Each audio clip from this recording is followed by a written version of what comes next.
लेकर के section 9 deal करता है इनकम टैक्स का।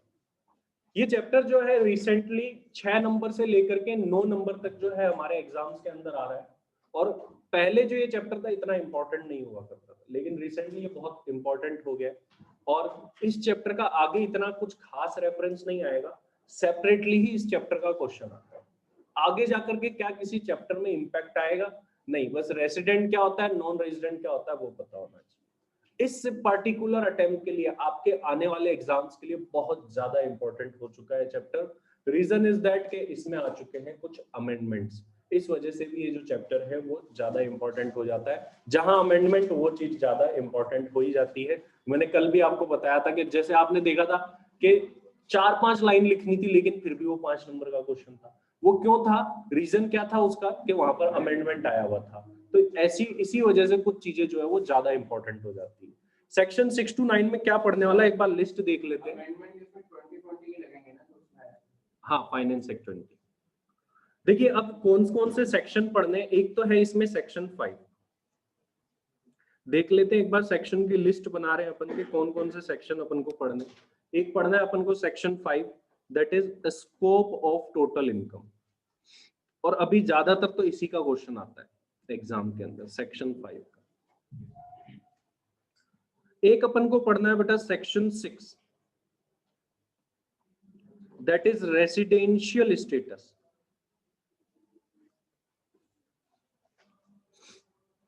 ये जो चैप्टर का नाम है वो रेसिडेंशियल स्टेटस निकालने का सेक्शन। और दैट इज इसके बाद में सेक्शन 9, डीम्ड इनकम। बस दैट्स इट। ये 3 सेक्शन अपन को इसके अंदर पढ़ने हैं। अगर सीक्वेंस देखे तो ऐसे लगता है पहले 5 पढ़ेंगे, फिर 6, फिर 9, लेकिन ऐसा नहीं है। पहले हमको पढ़ना पड़ेगा 6, देन 5, देन 9। इस तरीके से अपन इस सीक्वेंस के अंदर इन सेक्शंस को पढ़ेंगे। लेकिन सबसे पहले इस चैप्टर को आखिर अपन क्यों पढ़ रहे हैं वो जानना जरूरी। हर एक चैप्टर जब अपन पढ़ेंगे अब से, तो ये भी जानेंगे कि आखिर उसका यूज क्या है, अपन चैप्टर को पढ़ क्यों रहे हैं, ये भी जानना जरूरी। तभी हमें क्लियर होगा कि ये आगे जो काम कर रहे हैं जितने भी इस चैप्टर में, आखिर कर क्यों रहे हैं। तो पहले तो अपन वाई का आंसर देखेंगे कि आखिर ये चैप्टर अपन क्यों पढ़ते हैं। देखिए होता क्या है कि मान लीजिए ये एक असेसी है, ये एक व्यक्ति है और इसकी हमें टोटल इनकम निकालनी है। फिर टोटल इनकम निकाल करके फिर इसका टैक्स निकालना है। हमारा टैक्स निकालना हम ऑलरेडी सीख चुके हैं, हमें आता भी बेसिक्स में। अगर किसी का रहा हुआ है तो बैकअप क्लासेस ले लेना अगर कुछ छूट गया है तो टोटल इनकम पहला काम, टोटल इनकम, फिर टैक्स निकालना। टोटल इनकम निकालने से पहले भी एक काम होता है, दैट इज रेसिडेंशियल स्टेटस निकालना। सबसे पहले आपका रेसिडेंशियल स्टेटस निकाला जाता है, उसके बाद में डिसाइड होता है कि आपकी टोटल इनकम निकालनी किस तरीके से। देयर आर मल्टीपल वेज, मतलब अलग अलग लोगों के अलग अलग तरीके हैं। एक होता है रेसिडेंट, एक होता है एनआरआई। आपने सुना होगा एनआरआई लोगों की इनकम अलग तरीके से निकलेगी, रेसिडेंट लोगों की इनकम अलग तरीके से निकलेगी। तो ये आखिर निकाली कैसे जाती है वो भी हमको सीखना है। लेकिन ये व्यक्ति आया हमारे पास में और हमें इसकी टोटल इनकम निकालनी है, तो पहले हम इससे क्या पूछेंगे कि आपका रेसिडेंशियल स्टेटस क्या है वो बताओ। तो हमें निकालना पड़ेगा अगर इसको पता नहीं होगा। जब अपन वो निकाल लेंगे उसके बाद अगला काम क्या होता है, टोटल इनकम निकालने का। और फिर उसके बाद में अगला काम क्या होता है, उसका रेसिडेंशियल स्टेटस निकालना। अब इस प्रॉब्लम क्या आती है देखो, उसको समझते हैं। ये एक व्यक्ति है, इस चैप्टर से हमको किस सवाल का जवाब मिलने वाला वो देखो। तो ये एक व्यक्ति है सलमान खान। अब सलमान खान को क्या है कि बाहर फॉरेन जाना है किसी मूवी की शूटिंग करने। चलो मूवी की छोड़ो, अभी जो रिसेंटली हुआ वो बताता हूँ। अब क्या हुआ कि ये एक देश है यूएसए, इसके नए राष्ट्रपति बन गए। जे भी लिख देते हैं अपन। और पिछले वाले राष्ट्रपति कौन थे, इसके तो नाम में डीटी, और डीटी वाली चीजें खतरनाक होती है, तो वो आपने देखा ही होगा अगर आपको पता हो तो नए राष्ट्रपति बन गए जो बाइडेन। अब सलमान खान जो है बॉलीवुड स्टार है यहाँ पर, तो हुआ क्या कि जॉय बाइडेन को पता चला कि एक इंडिया में जो है सलमान खान नामक व्यक्ति है। जॉय बाइडेन ने बोला कि मैं अब दुनिया का सबसे पावरफुल आदमी हूं। तो इनकी जो है वो स्वेरिंग सेरेमनी होने वाली है, शपथ ग्रहण समारोह। इन्होंने बोला कि दुनिया से जितने भी फेमस स्टार्स हैं, पॉलिटिशियन है, सबको बुलाया जाए। तो यूएसए से जॉय बाइडेन ने अपने सेक्रेटरी को बोला कि सलमान खान को फोन लगाया जाए। सलमान खान को फोन लगाया गया, बोला कि हमारा ये जो स्वेरिंग सेरेमनी है वो हो रहा है, आपको भी इनवाइट किया गया। सलमान खान ने बोला ठीक है, बहुत बढ़िया बात है, बताओ पैसा कितना दोगे। तो इन्होंने बोला कि हम आपको $5 लाख देंगे। आपको करना क्या है, बोले आपको आकर के आपका वो बेकार सा डांस करना है और कुछ भी नहीं करना है, ठीक, बस उसके बदले में आपको ये पैसे मिलेंगे, ठीक है। तो सलमान खान ने बोला बिल्कुल डन, बेकार सा तो मैं कर सकता हूँ। तो अब डन हो गई बात के एक पर्टिकुलर डेट पर जो है सलमान खान को यहाँ पर पहुंचना है। चलो ये बात मीडिया में फैल गई, सलमान खान जाएगा अमेरिका में धूम मचाएगा, ऐसे हेडलाइंस आने लगी, ठीक है। तो सलमान खान को पेमेंट भी डिसाइड हो गया कि $5 लाख मिलेंगे। सलमान खान ने मुंबई एयरपोर्ट से फ्लाइट ली और मुंबई से पहुंच गया यूएसए, ठीक है। वॉशिंगटन पहुंच चुका है। अब वॉशिंगटन पहुंचने के बाद में जो स्वेरिंग सेरेमनी थी वो चालू हो गई। सलमान खान ने भी अपनी परफॉर्मेंस दी हुई, जॉय बाइडेन के सामने डांस कर रहे हैं, जग घूमिया तेरे जैसा ना कोई, थोड़ी बहुत तारीफ तो करनी पड़ेगी। तो डांस वगैरह कर लिया, सब कुछ कर लिया। उसके बाद में अब मेन बात आ गई मुद्दे की। सलमान खान जाता है जॉय बाइडेन के सेक्रेटरी के पास में और बोलता है लाओ पैसे दो, मेरे जो $5 लाख डिसाइड हुए थे। तो सेक्रेटरी बोलता है welcome welcome Salman Khan, here is your $4,50,000। ये देखते ही सलमान खान की आंखें भर आई। बोला बात तो हुई थी $5 लाख की, अपने देश में बुला करके ऐसी चीजें करना शोभा नहीं देता आपको। बोले देखो ये मेरे पास मैसेज भी, आपने मैसेज भी किया था, $5 लाख की बात हुई थी, आपको एक दो स्टेप गलत लगी तो $5,000 काट लो, ठीक है। मतलब इतने भी गलती नहीं की होगी, मैंने कहा आपने $50,000 काट ली, ठीक है। इतना भी खराब मैंने डांस नहीं किया है, मानता हूं मैंने खराब किया है, तो अब करे क्या। बोला no no Salman Khan, this is not that, मतलब ये वो चीज नहीं है जो आप सोच रहे हो। तो बोले फिर क्या है। बोला ये हमने आपका टैक्स काट लिया है 10% का।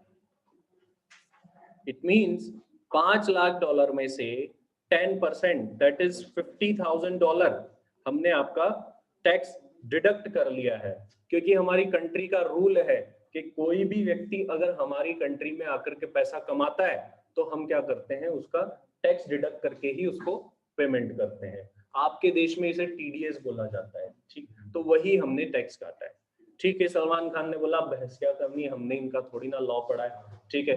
जो टैक्स काट रहे हैं वो ठीक ही काट रहे होंगे, वैसे भी गवर्नमेंट का काम है, तो ठीक है। सलमान खान ने यहाँ से फ्लाइट ली वापस के, चलो अब वो चलते हैं इंडिया। इंडिया आ गया।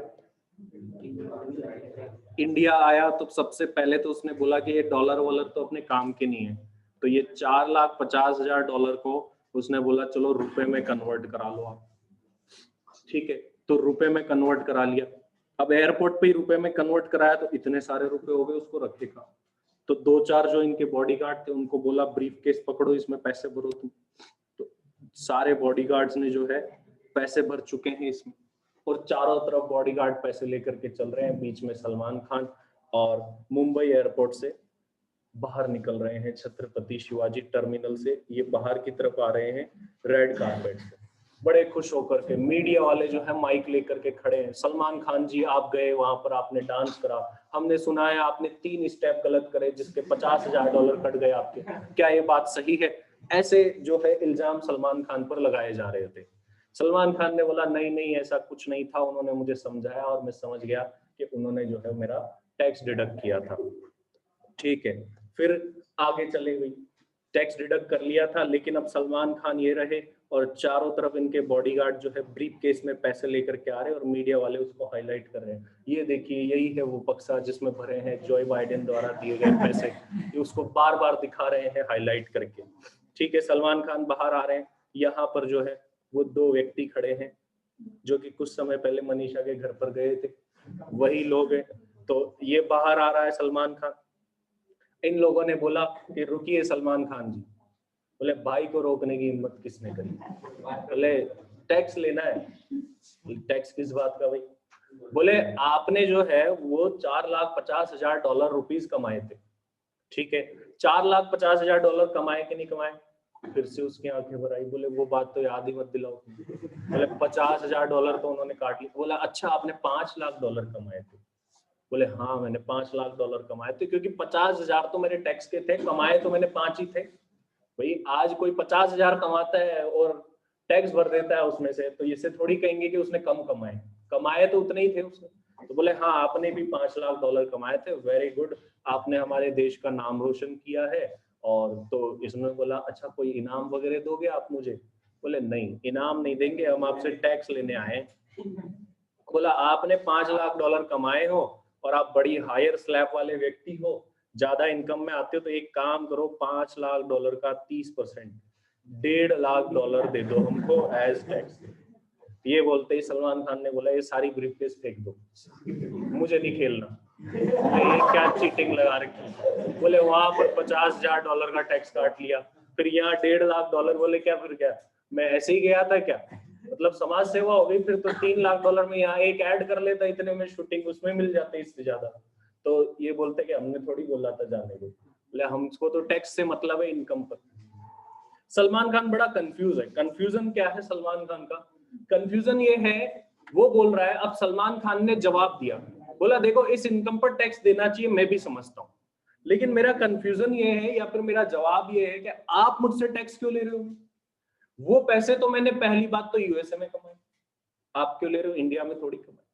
दूसरी बात, जो यूएसए में कमाए उसमें मैंने टैक्स दे तो दिया है, अब उस इनकम पर एक बार टैक्स वहां लिया, एक बार यहां लिया, एक ही इनकम पर दो बार टैक्स ले रहे हो। और हमने बेसिक्स में पढ़ा है ऐसा कुछ नहीं, ऐसे कुछ बातें जो है वो बताने लगा। इनकम टैक्स वालों को समझ में आ गया कि सलमान खान जो है वो कॉमर्स से नहीं था, उसने आर्ट्स ली थी, क्या करें, अब कुछ ना कुछ तो करना पड़ेगा।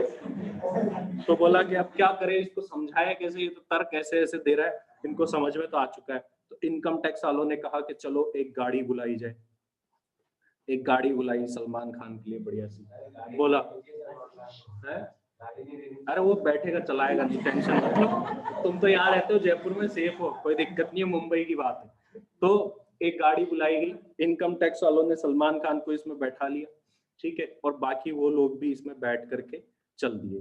अब हुआ क्या, इनको पता है सलमान खान को नॉलेज तो है नहीं कुछ, तो बोला चलो गाड़ी चल दी, बड़ी देर से चली जा रही है, सलमान खान परेशान हो गया, अरे भाई जा कहाँ रहा, बोला हम जा रहे हैं जयपुर। बोले जयपुर में क्या करोगे भाई, तो अभी क्या हुआ कि 10:15 बजे बच्चे बाहर निकल गए, 10 बजे ये देखो फोन आ गया सलमान खान का, वो बाहर ही खड़ा है, लेने जा रहा हूँ। तो क्या हुआ कि 10 बजे ब्रेक हुआ, बच्चे बाहर निकल गए, सोचा सलमान खान आएगा, आया ही नहीं, 10:15 बज गई, फिर भी नहीं आया, फिर वो 5 मिनट एक्स्ट्रा खड़े रहते हैं उसके इंतजार में कि 10:15 अभी बजी है सर, सेटअप कर रहे हैं अभी तो है ना, 10:20 तक जाएंगे, कोई दिक्कत नहीं। 10:20 तक भी वेट कर लिया कि सलमान खान की पहली झलक हम ही देखे। कई बार ये टाइम बढ़ भी जाता है, सलमान खान अगर लेट हो जाए और भी तो हुआ ऐसा कि सलमान खान जो है फिर वो इस टाइम पर आ जाता है, उसको उतार देते हैं इनकम टैक्स वाले, बोलते हैं अब, बोला चलो बेसमेंट में चलो, ज्ञान सागर क्लासेस के सामने जाकर के रोक दिया है, वो वहां से वो सलमान खान जो है बेसमेंट में आ जाता है, बेसमेंट में आकर के बोलते हैं अब, बोला अब रूम नंबर 4 में जाओ, रूम नंबर 4 में जो कोने वाली सीट खाली है वहां जाकर के बैठ जाओ तुम। बोला ऐसे क्यों, बोले आपको 7-8 दिन तक अब यहीं बैठना है। बोले ऐसा क्यों, बोले आपने वो जो 2-3 सवाल एंड में बोले थे ना, उनका सॉल्यूशन यहीं मिल सकता है। बोले आपके मन में जो डाउट थे ना कि वो जो अमेरिका में इनकम कमाई उस पर टैक्स यहाँ क्यों ले रहे हैं, बोले मुझे 2-2 बार टैक्स क्यों देना पड़ रहा है, इन सारे सवालों का जवाब यहाँ पर मिलेगा। तो भाई आपको ध्यान रखना है निमिष, तो सलमान खान का बढ़िया से, ठीक है, तो फीस कुछ नहीं है उसको, वो एक चैप्टर पढ़ के चला जाएगा, ज्यादा नहीं है। तो अब सलमान खान क्लास में आ चुका है कुछ डाउट्स लेके, हाँ पूछो सलमान खान डाउट। तो हाँ, सलमान खान ने मुझसे एक डाउट पूछा है कि सर ये जो मैंने यूएसए वाली इनकम कमाई थी उसके ऊपर यहाँ पर भी टैक्स क्यों लिया जा रहा है। बोले ठीक है, आपका सवाल बिल्कुल ठीक है, आपको जवाब मिलेगा, ठीक है। और पूछो, क्या सवाल पूछ रहे हैं। दूसरा सवाल पूछ रहे हैं सर टैक्स ये किस बेसिस पर लिया जाता है। हाँ, ये भी तुम्हारा सवाल ठीक है, इस सवाल का भी जवाब सलमान खान आपको मिलेगा। और बताओ। बोला सर एक चीज और है कि ये टैक्स की रेट ऐसे कैसे, वहां 10% से यहाँ 30% से, कोई समझ में ही नहीं आ रहा। बोले एक ही इनकम पर 2 बार टैक्स, फिर एक बार वहां टैक्स, एक बार यहाँ टैक्स, आखिर टैक्स लेने का बेस होता क्या है वो तो मुझे बता दो। अच्छा ये तुम्हारा डाउट है, ठीक है, तो तुम अभी समझ जाओगे सब कुछ। हालांकि तुमने बेसिक्स नहीं पढ़ा है तो उसकी बैकअप क्लासेस अपन दे देंगे उसको, ताकि सही से समझ में आए। और अब चलो, अब अपन आगे बढ़ते हैं और इन सारे सवालों का जवाब ढूंढते हैं कि आखिर इंडिया में टैक्स लिया किस बेसिस पर जाता है। सबसे पहली बात, अगर हमने फॉरेन में इनकम कमा ली तो क्या फिर से उसके ऊपर यहाँ पर इंडिया में टैक्स लगता है। इस सवाल का जवाब भी हमको चाहिए। तो ये सारे डाउट्स जो सलमान खान के मन में आए थे, इन सारे सवालों का डाउट बहुत ही जल्द मिल जाएगा। फिर अपन ये चैप्टर पढ़ा करके इनको भेज देंगे कि आप जाइए, आपका काम हो चुका है पूरा। इन्हीं सवालों के जवाब के लिए अपन पढ़ते हैं रेसिडेंशियल स्टेटस। तो this is the motive of this chapter कि आखिर अपन इस चैप्टर को क्यों पढ़ रहे हैं। सभी को मोटिव क्लियर है कि आखिर इस चैप्टर को पढ़ा क्यों जाता है, ये सबसे पहले क्लियर होना चाहिए, उसके बाद बाकी अंदर की चीजें अपन देखेंगे। एक बेसिक चीज मैं आपको पहले बताना चाहूंगा, जो आपने वर्ड सुने होंगे इस चैप्टर को स्टार्ट करने से पहले। एक रेसिडेंशियल स्टेटस होता है, एक होती है सिटीजनशिप। दो चीजें होती है। कई लोग क्या होता है कि धीरे धीरे समय के साथ इनको एक ही समझने लगते हैं कि रेजिडेंशियल स्टेटस और सिटीजनशिप एक ही है, लेकिन ऐसा नहीं है। रेजिडेंशियल स्टेटस और सिटीजनशिप, ये जो दो वर्ड है ना, पहले अपन इन दोनों में अब डिफरेंस समझेंगे, उसके बाद में अपन इस चैप्टर में आगे प्रोसीड करेंगे। ये जो रेजिडेंशियल स्टेटस का कंसेप्ट, मान लो कि कोई व्यक्ति है जो नॉन रेजिडेंट बन गया, तो क्या इसका मतलब वो इंडिया का नहीं है, फॉरेन का है? ऐसा बिल्कुल नहीं है। नॉन रेसिडेंट का मीनिंग कभी ये नहीं होगा कि वो फॉरेन का, और रेसिडेंट का मीनिंग ये नहीं होगा कि वो इंडिया का ही है। रेसिडेंट नॉन रेसिडेंट क्यों निकाले जाते हैं? Only for income tax purpose. किस बेसिस पर निकाले जाते हैं वो हमको सीखना है, लेकिन ध्यान रखना residential status is only relevant for income tax purpose. अगर कोई व्यक्ति रेसिडेंट है, नॉन रेसिडेंट है, इससे उसको कहां पर फर्क पड़ेगा? ओनली इनकम टैक्स, बाकी जगह नहीं पड़ेगा। क्या आप रेसिडेंट बन सकते हो या आप नॉन रेसिडेंट बन सकते हो? आप दोनों बन सकते हो। आप हो तो इंडिया के, आप सभी इंडिया के सिटीजन हो, लेकिन फिर भी मैं आपको कह रहा हूं कि आप रेसिडेंट भी बन सकते हो और नॉन रेसिडेंट भी बन सकते हो। इट्स डिपेंड कि आप पिछले साल इंडिया के अंदर कितने दिन रुके थे, उसके ऊपर डिपेंड करेगा। तो मतलब ये है कि आप सब इंडिया के सिटीजन हो कि नहीं, मुझे बताओ। सभी इंडिया के सिटीजन। क्या आप इस सवाल का जवाब मुझे दे सकते हो कि आप इंडिया के रेसिडेंट हो या नॉन रेसिडेंट? क्या आपने इस सवाल का जवाब आपकी सिटीजनशिप के बेसिस पर दिया? आप इंडिया के सिटीजन हो तो इसका मतलब कहीं भी ये नहीं है कि आप इंडिया के रेसिडेंट भी हो या नॉन रेसिडेंट भी हो। या फिर मान लो कोई व्यक्ति फॉरेन का है, ठीक है, और वो यहाँ पर रह रहा है इंडिया के अंदर, तो हम, अब वो है तो फॉरेन सिटीजन, फिर भी वो क्या बन सकता है? रेसिडेंट भी बन सकता है और नॉन रेसिडेंट भी बन सकता है। फिर आखिर सिटीजनशिप से होता क्या है? What is citizenship? देखिए, सिटीजनशिप क्या होता है कि हमें हमारी कंट्री के जो बेसिक फंडामेंटल राइट्स है वो प्रोवाइड कराती है सिटीजनशिप। जैसे एक आप फॉरेन सिटीजन है, वो इंडिया में वोट नहीं दे सकते। वोट कौन दे पाएगा? जो इंडियन सिटीजन है। तो गवर्नमेंट कई सारे तरीके अपनाती है कि फॉरेन सिटीजन को इंडियन सिटीजन बना दिया जाए और ताकि वो लोग हमें वोट दे दे। इसके लिए आपने थोड़े टाइम पहले CAA, सिटीजनशिप अमेंडमेंट एक्ट भी देखा होगा, जिसके अंदर ऐसा ही कुछ था और काफी उसके अगेंस्ट में प्रदर्शन भी हुए, कुछ फेवर में थे, कुछ अगेंस्ट में थे, ऐसा कुछ हुआ। जो सिटीजनशिप दी जाती है वो किसके अकॉर्डिंग दी जाती है? सिटीजनशिप अमेंडमेंट एक्ट जो अभी बना है पिछले साल 2019 में, उसके अकॉर्डिंग दी जाती है। और वहीं रेसिडेंशियल स्टेटस जो है वो किसके अकॉर्डिंग निकाला जाता है? इनकम टैक्स एक्ट 1961 के अकॉर्डिंग। दूसरी बात, रेसिडेंशियल स्टेटस से क्या होता है, हमें पता लगता है कि आखिर इनकम कैसे निकलेगी किसी पर्टिकुलर पर्सन की। सिटीजनशिप से क्या होता है? सिटीजनशिप से एक व्यक्ति को बेसिक फंडामेंटल राइट्स मिलते हैं सिटीजनशिप से। तो this is the difference between residential status and citizenship. इन दोनों का डिफरेंस हमको पता होना चाहिए। इसको लिखते हैं और फिर आगे बढ़ते हैं अपन।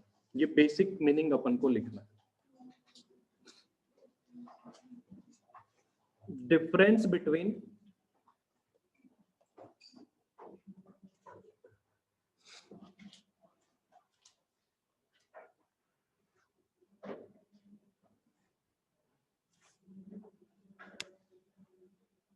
citizenship and residential status, इन दोनों में डिफरेंस क्या है?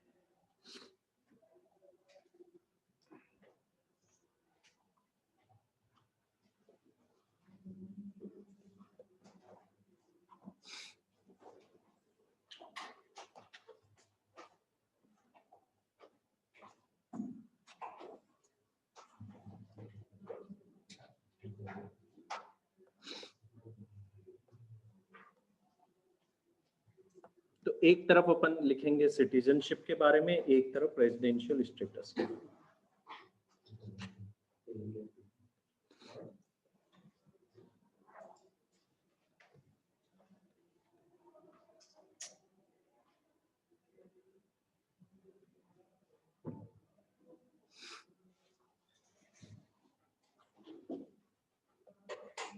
पहला difference,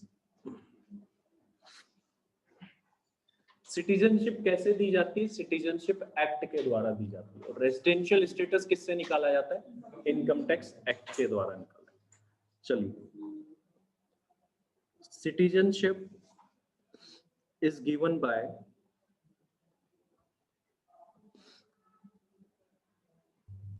citizenship amendment act,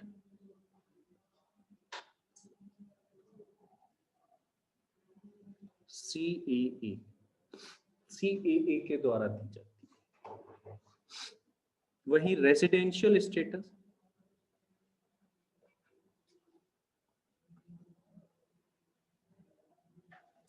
is determined by Income Tax Act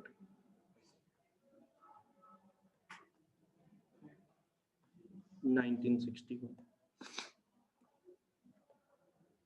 दूसरी बात, सिटीजनशिप मिलने से होता क्या है? हमें बेसिक फंडामेंटल राइट्स मिल जाते हैं हमारे country. Citizenship provides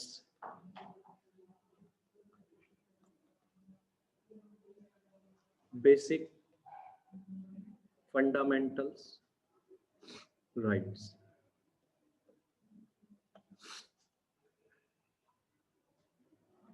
Residential status is important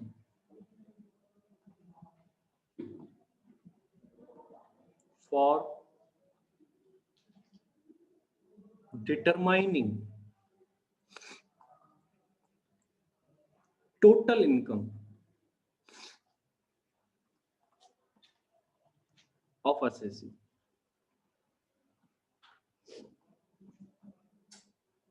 total income निकालने के लिए यूजफुल है।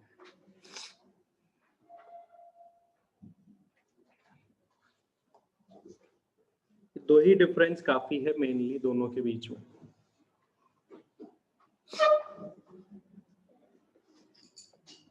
अब एक सवाल मैं आपसे पूछ रहा हूं, उसका जवाब दीजिए। ये सवाल मैं आपके सामने लिख रहा हूं। Does citizenship affects residential status,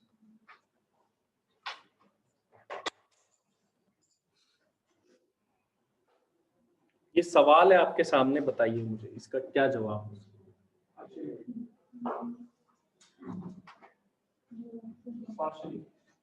yes और नो, दो ही जवाब है। कितने लोग यस बोलते हैं और कितने लोग नो बोलते हैं? यस वाले कितने हैं, नो वाले कितने हैं? और कुछ का कोई ओपिनियन ही नहीं, कुछ तो बोलो। तो answer is no, it does not affect. क्यों अफेक्ट नहीं करती है? अभी अभी मैंने आपको एक एग्जांपल बताया था, उससे भी समझ सकते थे आप।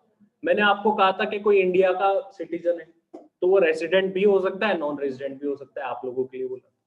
और वही बोला था कोई फॉरेन का है तो वो भी रेजिडेंट बन सकता है और नॉन रेजिडेंट बन सकता है। इसका मतलब सिटीजनशिप से तो कोई फर्क पड़ता ही नहीं है। तो कभी मान लो आपको एक क्वेश्चन दे दे, बोले एक व्यक्ति है इंडियन सिटीजन है, इंफॉर्मेशन दे दी और बोला रेजिडेंशियल स्टेटस निकालो, आपने निकाल भी दिया और आ गया रेजिडेंट। फिर आपको एक और ऑप्शन दिया, suppose if about person is foreign citizen, then what will be his residential status? बताओ तो क्या होता? एक इंडियन सिटीजन है, उसका निकाल लिया आपने, रेसिडेंट आ रहा है। अब बोल रहा है अगर यही इंडियन सिटीजन अगर फॉरेन सिटीजन होता तो क्या होता? तो क्या आंसर आता? तो भी आंसर सेम ही आता। क्यों? क्योंकि citizenship never affect residential status of a person. तो यही अपन को जवाब में लिखना है। किसी भी साल के लिए नहीं पड़ेगा ये बेटा। इसका मतलब ये कभी नहीं होता कि अगर कोई फॉरेन सिटीजन है तो इसका मतलब है कि वो बाहर का है। फॉरेन सिटीजन मतलब ये है कि उसने सिटीजनशिप वहां की ले रखी है।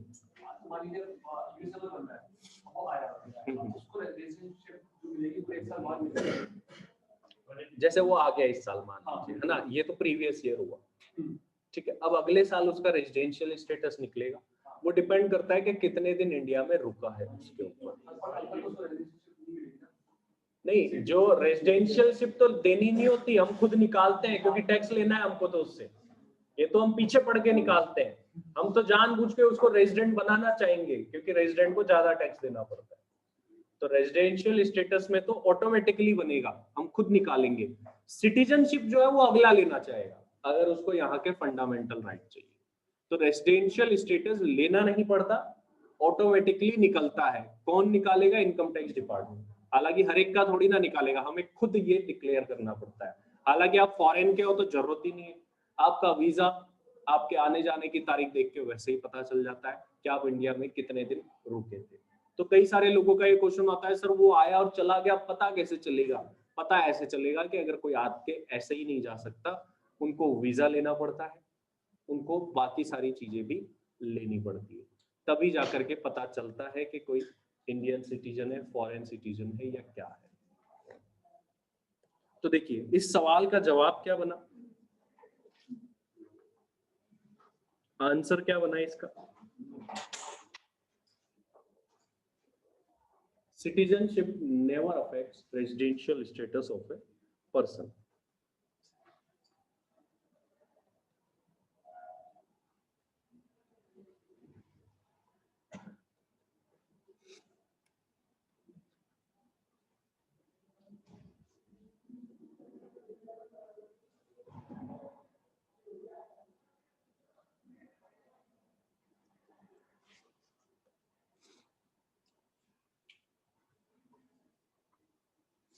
This is the answer. कि बड़ा सिंपली है कि सिटीजनशिप जो है वो अफेक्ट नहीं करती है रेजिडेंशियल स्टेटस। चलो आगे, अपने पास कितना टाइम है अभी तो है। अब देखते हैं अपन को पढ़ना क्या क्या। देखिए अपन पढ़ेंगे अब सेक्शन 6, जिसमें अपन क्या सीखेंगे, रेजिडेंशियल स्टेटस निकाल। तो अभी अपन समरी देख रहे हैं कि आखिर अपन को पढ़ना क्या। देखो अपन को पढ़ना है सेक्शन 6। सेक्शन 6 में अपन क्या निकालना सीखेंगे? सेक्शन 6 है रेजिडेंशियल स्टेटस निकालने का। अच्छा, रेजिडेंशियल स्टेटस किसका निकलेगा? नहीं, रेजिडेंशियल स्टेटस निकलेगा पर्सन का। अच्छा, टैक्स किसको देना होता है? कोई सेक्शन याद है किसी को? कौन सा सेक्शन बोलता था टैक्स? सेक्शन 4 बोलता था चार्जिंग सेक्शन था, the person who earns income will pay income tax. वहां पर ये बोला गया था जो भी पर्सन इनकम कमाएगा वो इनकम टैक्स देगा। तो टैक्स किसको देना होता है? पर्सन को। इनकम भी कौन कमा सकता है? पर्सन। और इनकम में निकालने से पहले का काम क्या होता है? रेजिडेंशियल स्टेटस निकाल। तो भाई जो इनकम कमा सकता है उसका क्या निकल सकता है? रेजिडेंशियल स्टेटस भी निकल सकता है। तो बिल्कुल अपन निकालेंगे यहाँ पर पर्सन का residential status, not only individual, HUF, AOP, BOI, AJP, company, local authority, इन सब का भी जो है वो रेजिडेंशियल स्टेटस निकलता है और वो सीखना है अपन को। लेकिन जो मेन एंड इंपॉर्टेंट है that is of individual. Individual का सबसे ज्यादा इंपॉर्टेंट और बड़ा वाला है और बाकी जो है बड़े छोटे छोटे हैं 15-15 मिनट के। तो देखो इसमें अपन को क्या क्या पढ़ना है सेक्शन 6 के अंदर। सेक्शन 6 के अंदर टोटल हमको 4 सबसेक्शन पढ़ने में। एक हमको यहां पर पढ़ना है सेक्शन 6 सबसेक्शन 1।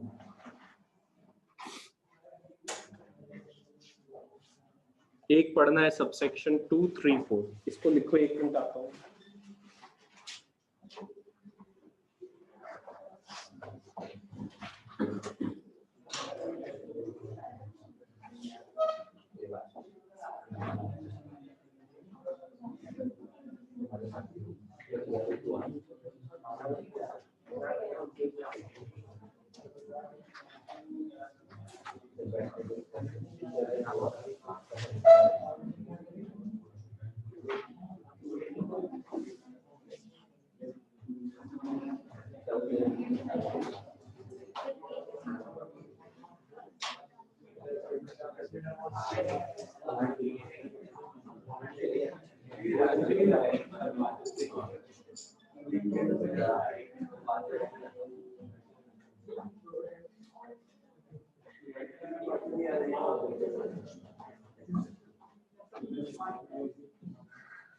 एक सबसेक्शन 2 है, एक सबसेक्शन 3 है, एक सबसेक्शन 4 है।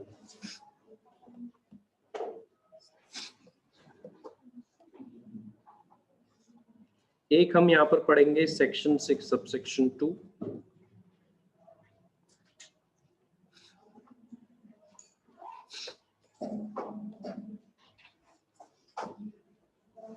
नेक्स्ट हम पढ़ेंगे section 6 subsection 3 and next section 6 subsection 4। अब सेक्शन 6 सबसेक्शन 1 में अपन क्या पढ़ेंगे? इसमें अपन पढ़ेंगे बेटा रेजिडेंशियल स्टेटस ऑफ इंडिविजुअल। ये सेक्शन आपको ऑटोमेटिकली याद हो जाएंगे, 4 ही सेक्शन है और एक सबसेक्शन 6 हो रहेगा बस। इसमें अपन पढ़ेंगे residential status of individual.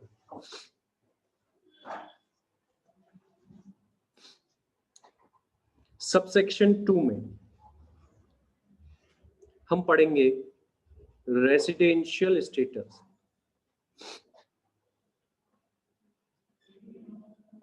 Of HUF, firm, LLP, AOP, BOI. इन सब के लिए सेम है निकालने का तरीका, तो कॉमन होगा। सबसेक्शन 2 में अपन इन लोगों के लिए रेजिडेंशियल स्टेटस।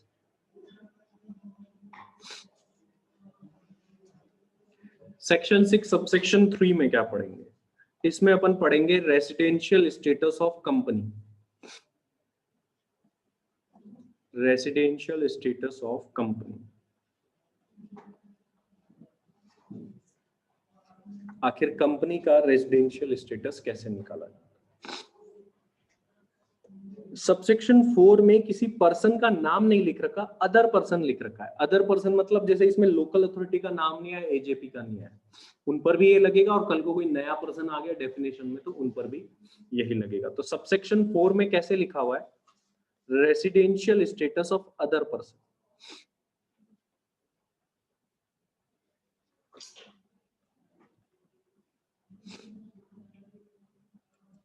स्पेसिफिकली नाम नहीं लिखा, लेकिन हम समझ सकते हैं अदर पर्सन में एक तो लोकल अथॉरिटी और एक एजेपी तो आई है। तो ये चीज जो है हमें पढ़नी है। ये सेक्शन 6 के अंदर अपन को ये 4 सबसेक्शन पढ़ने, एक और आएगा वो इंडिविजुअल वाले में आएगा। अब अपन स्पेसिफिकली सबसेक्शन 1 के बारे में बात करने वाले हैं। सेक्शन 6 सबसेक्शन 1 और इंडिविजुअल वाले में इस साल जो है वो अमेंडमेंट भी है। अब अपन सेक्शन 6 सबसेक्शन 1 में भी ये लिख रहे हैं कि क्या पढ़ना है। अभी तक कुछ पढ़ा नहीं है अपन, क्या पढ़ना है वही लिख रहे हैं अभी। देखिए सेक्शन 6 सबसेक्शन 1 अपन जो पढ़ेंगे that is of residential status of individual.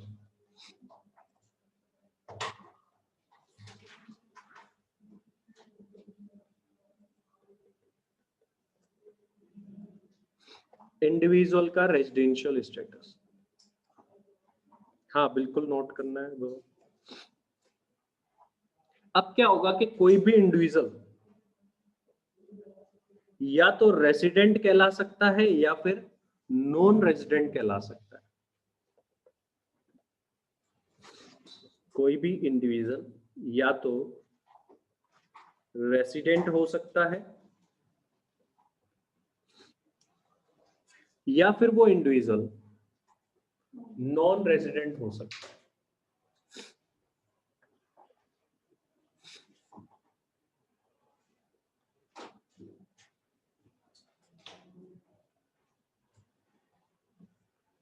हमें कैसे पता चलेगा कि कोई इंडिविजुअल रेसिडेंट है या फिर नॉन रेसिडेंट है?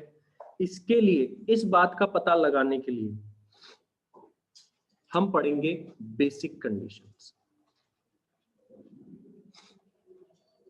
बेसिक कंडीशंस इस बात का पता लगाने के लिए, जो कि दे रखी है सेक्शन 6 सबसेक्शन 1 क्लोज ए में and section 6 subsection 1 close C में। 61A एंड 61C पढ़ेंगे इस बात का पता लगाने के लिए कि कब कोई व्यक्ति रेसिडेंट कहलाएगा और कब कोई व्यक्ति नॉन रेसिडेंट कहलाएगा इसके लिए। और अगर कोई व्यक्ति रेसिडेंट है तो फिर उसमें फर्दर 2 कैटेगरीज और होती है, दैट इज ऑर्डिनरी रेसिडेंट या फिर नॉट ऑर्डिनरी रेसिडेंट। तो रेसिडेंट के अंदर फर्दर हम 2 कैटेगरीज और पढ़ेंगे। ये हम लिख रहे हैं क्या पढ़ेंगे, पढ़ा अपन ने कुछ भी नहीं है अभी तक इसमें।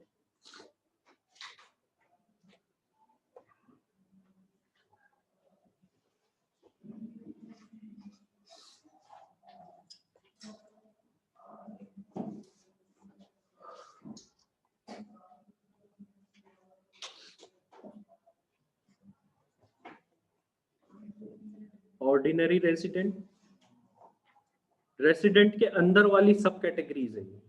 अगर आप रेसिडेंट हो तो फिर पूछा जाएगा कौन से हो, जैसे होता है ना जैनों में चलता है, जैन है हम तो कौन से हो, श्वेतांबर हो या दिगंबर हो, वैसे ही है रेसिडेंट है हम तो पूछा जाएगा कौन से हो, ऑर्डिनरी हो या नॉट ऑर्डिनरी हो। तो ऑर्डिनरी रेसिडेंट और नॉट ऑर्डिनरी रेसिडेंट,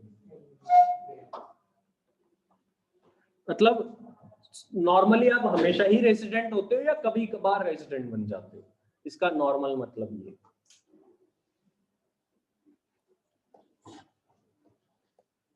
जैसे मान लो कोई बच्चा रोज पढ़ाई करता है तो वो ऑर्डिनरी स्टूडेंट है, और कोई एक कभी कभार पढ़ाई कर लेता है और नॉट ऑर्डिनरी स्टूडेंट है। वही सेम यहाँ पर है।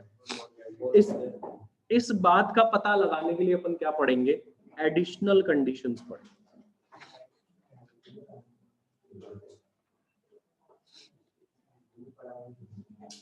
और ये दे रखी है सेक्शन 6 सबसेक्शन 6।